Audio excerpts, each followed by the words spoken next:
You won't always notice when you've changed. You'll just realize things that used to shake you no longer bother you. If you feel like you're not there yet though, and if life still feels loud and overwhelming and too much at times, like you're just reacting to everything, I'm going to walk you through exactly how to start building your dream life, and really just the version of your life that feels like yours. So let's get right into the video.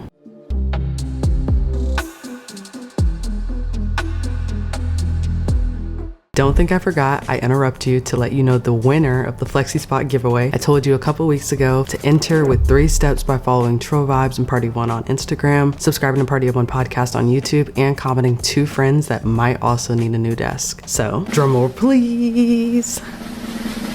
The winner is B. Super excited to be coordinating with Flexispot. They're gonna send you your desk in little to like 1 to 2 weeks. And I'm really excited that in a couple of weeks from now, I'll be able to share that photo. I appreciate everybody that entered into the giveaway and trust and believe that this is just the first of many. We only hit 10,000 subscribers and it was an awesome and amazing desk. So imagine what's gonna happen when we hit 100,000 subscribers. There's gonna be 3 winners, not 1, 3. And trust me, you're gonna want those gifts. I already have them in my head. So let's get right back into the video. Recently, I got an opportunity to be a part of a retreat where it was really insightful. It was about like how to lead, how to show up, how different people interact with different personalities based off of the DISC assessment. If you're not familiar, it is an assessment that tells you what type of person you are in different environments, how you tackle challenges, how you tackle successes. And it's just really insightful. If you haven't, I highly recommend taking one. But I wanna talk about this video and framework so that if you're not living the life that you actually love right now, I'm gonna maybe start to get your gears turning on why that might not be happening right now. So we're gonna jump right into framework number 1, which is the blueprint for the life that you actually want. Most people will build a life on what they think that they should do, but what if you built your life based on who you are? So over the course of this series, How to Build Your Dream Life, I've been exploring what that means to me, because it can mean something differently to me and to you and to the people around you. Not the highlight reel kind of way where like if you looked at my Instagram, you would think that's just how my life is all the time. Those are the things I choose to share with people. This is like the real, I love waking up doing what I do kind of life. The mindset shifts really changed everything for me, and that's pairing it with the framework that I'm about to talk about. So you have to work in segmented steps. So for example, like the self-awareness part, that's taking a Myers-Briggs personality test or taking the DISC assessment or something that gives you a little bit more clarity into how you work, how you communicate and connect with people in social settings and individual settings. It tells you how you take feedback, how you perceive certain situations. And I think it's just a really good foundation, not a diagnosis. That's what I learned today. Like when you're taking those tests and just those fun little, this is how I work and operate. That's not to create a wall or an excuse behind this is just who I am. That's why I act the way I do, but it's to give you and inform you of how you show up in different situations so that not only can you understand yourself more, but you can also understand how you can serve others better. I think often we find this is who I am and this assessment and this personality type, but we realize that it's to understand how to communicate with other people who aren't or are the same as us. The segmented step part of this that I really loved was the 40-20. So the 40-20 method is when you work 40 minutes at a time doing some kind of activity and then you take a 20-minute break. I was recently told that that is the best way to get productivity done, which is kind of not shocking because on YouTube sometimes I will type in like 45-minute Pomodoro method. If you're not familiar with the Pomodoro method, I've talked about it in several videos before, where it is you work for 45 minutes non-stop, you're really locked in, like no phone, no scrolling, no distractions. Then for 20 minutes, you go for a walk, you watch an episode of a TV show, you call a friend, and that really helps you change like your whole workflow. Even if you go back to the same task, you at least put 20 minutes of brain power into something else that's relaxing, that's rewarding, that in the subconscious part of your mind, it's working on how it can still make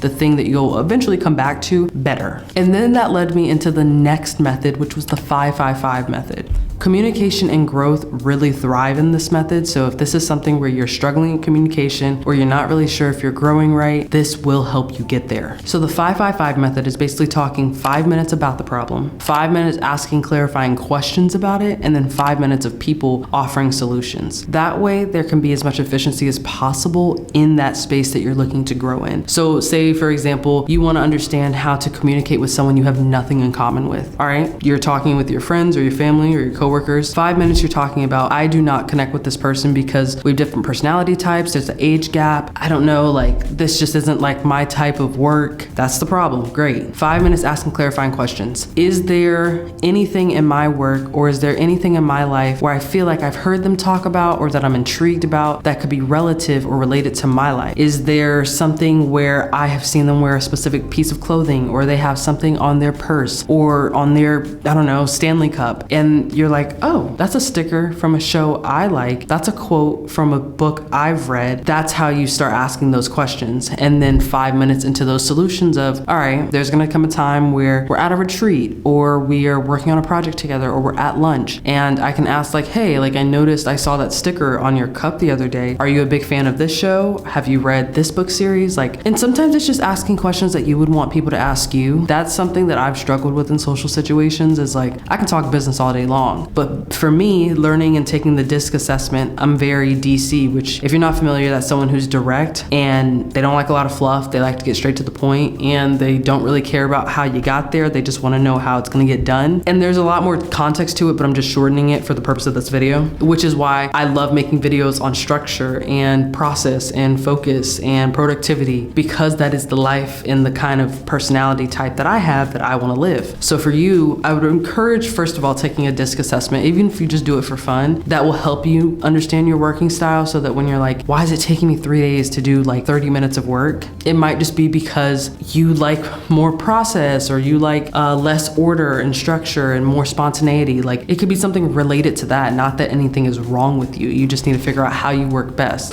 I interrupt this video to tell you that building your dream life starts with where you spend most of your time. And for me, that was at my Flexispot standing desk. Before, I was constantly tired and sluggish and drained and distracted. And honestly, my space was just cluttered because I thought productivity was all about discipline, but it turns out it's also about environment. This is the Flexispot standing desk. With just one touch, I can switch from sitting to standing depending on how my day is going, how long I've been editing, stretching my legs, or giving myself a rest. It's minimalistic, it's clean, it allows me to build my space in the creative space that I would like, and I can switch things out, add things to it, customize it the way I'd like to create more space for myself, and that's my favorite part about it. Keeping your space organized is the #1 thing to set yourself up for success. If you're actually serious about your goals and truly making a change in your life this next quarter, this next year, whatever time you're viewing this, check out the Flexispot standing desk. The link is going to be in the description below, and it is truly going to be something that has just changed your workflow. All the distractions, all the procrastination, it helps you stay focused because you can build things out the way you would like them to be built. Your back, your brain, and your future self will thank you. Trust me. I'm building my dream life one task at a time, and I want you to be right there with me.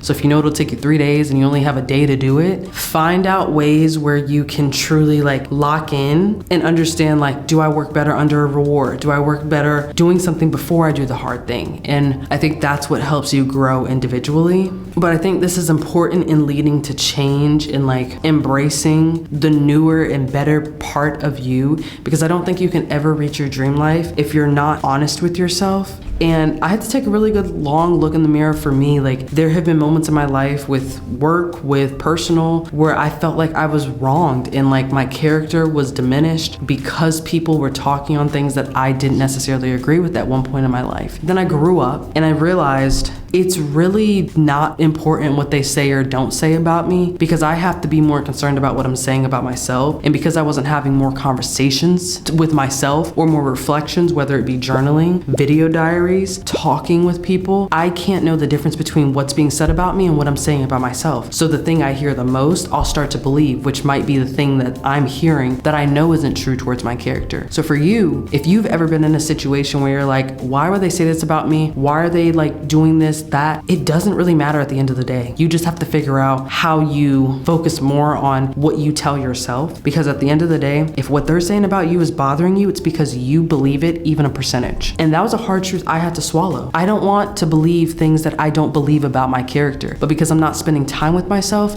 the default is that you believe what you hear. Perception is reality, right? I feel like that's what I've been hearing so much this week from so many different sources, both professionally and personally related, and it's really been helpful. it's eye-opening, but you have to be open to change. For someone who didn't grow up being open to change, it's kind of refreshing to see that like I would even say something like that, because that tells me in itself I am changing, because that means I'm being open to something I just once wasn't before. The most important thing that I also learned in this leadership retreat was doing one thing that makes you uncomfortable every single day. If you haven't done one thing at the end of the day that made you uncomfortable, you didn't grow. And uncomfortable doesn't mean like actively make your life harder, but like if talking to a stranger, complimenting a stranger really quickly on the street or in the grocery store, I really like that shirt on you, or like that's a really cool video that you made, if it's like with someone you know personally or you're working with them. That is doing something better. That's building something over time. You're playing the long game with yourself to see the confidence in you grow, to do something different, to build that dream life, to eventually advocate for the life that you want, to be in rooms where you speak up, that people remember you. What really helped me understand the difference between that importance and not was having a mentor who thinks about the bigger picture. And they had talked about mentors and champions and the difference between having a mentor that gives you life advice and helps you through different problems, but having a champion is someone who is speaking on your name in rooms that you've yet to step in, ones that can completely change your life. And maybe you are that person that can be that champion for someone else, but it's really important to see where you're at in life. Maybe it's not just workplace related, but it's personally too. Consultancy and things that you do in hobbies, like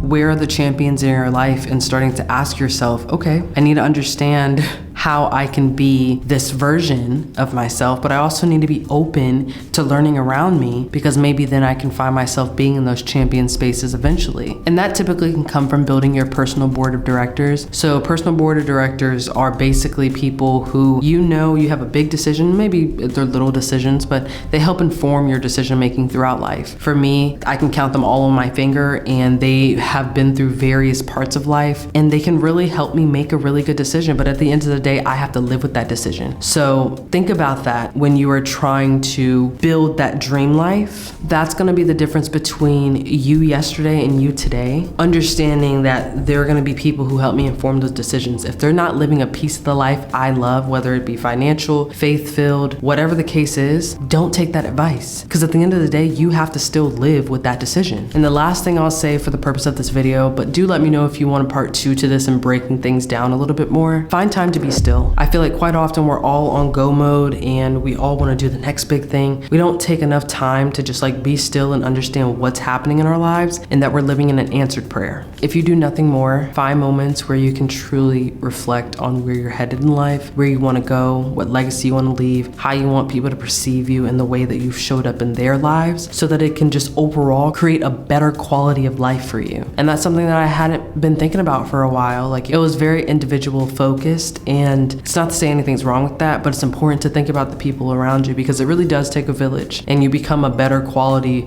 person. Like, you can't do life alone, and it's taken me a long time to realize that, but hoping that you see this and realize, okay, where's my village? Where are my personal board of directors? Where is the place in my life that I actually want to show up and be great at? So it just gives you something to go into the weekend thinking about. Like, take some time to really write out where you see yourself 3 months, a year from now, 5 years from now. It's not to say just make a whole like plan and then just never look at the notebook again, but truly the next 90 days, like, what does it look like? We're about to enter this winter arc. I'm about to go into a whole new series, still building your dream life, but building it in the winter arc, the last 3 months of the year. We started in October, so that means we have a whole month to figure out what that plan and think about what that could look like. So don't waste the opportunity to continue building just because you're a little late. Late is subjective. Start at 5:01, start on Friday, start in your 30s. I don't care, just start. I want the best for you, and I know you want the best for you. Otherwise, you would not have watched all the way through this video. Which, if you did, leave this emoji so I know that you're a real one, and really truly just take time to sit with yourself 30 minutes this weekend and understand, where's the next part of my chapter going, even if I fully don't know it yet. At least, where do I see tomorrow and next week? That way you can start building on that. So if this really helped out, let me know in the comments what you feel like you really want to start circling and cycling in on. And we're really gonna tackle this in the last 3 months of the year, so start thinking about it, because September is all about the prep to the winter arc. So I'll see you guys on the next episode of Party One Podcast. Peace.